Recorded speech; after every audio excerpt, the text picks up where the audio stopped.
नमस्कार. जेवणात भाजी कमी असेल किंवा भाजी नसेल, तर बऱ्याच घरी बनतात बेसनाच्या पिठाचे पोळे.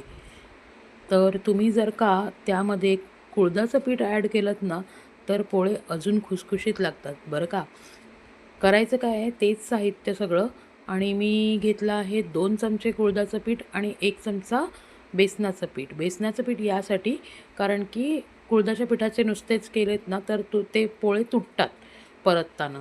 पण जर का बेसन असेल तर त्याचं बाइंडिंग होतं, म्हणून बेसनाचं पीठ थोडं ॲड करायचं. 2 प्रकारे बनवू शकता.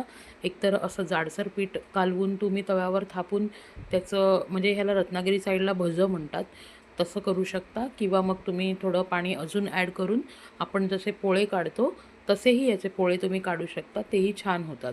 तर अशा पद्धतीने ना म्हणजे बेसनाच्या पिठाबरोबर तुम्ही कुळथाचं पीठ ॲड करून अशा पद्धतीचे पोळे नक्की करून बघा. आणि तुमच्याकडे अजून काही वेगळी रेसिपी बनत असेल, तर मला नक्की सांगा. मला ट्राय करून बघायला नक्कीच आवडेल.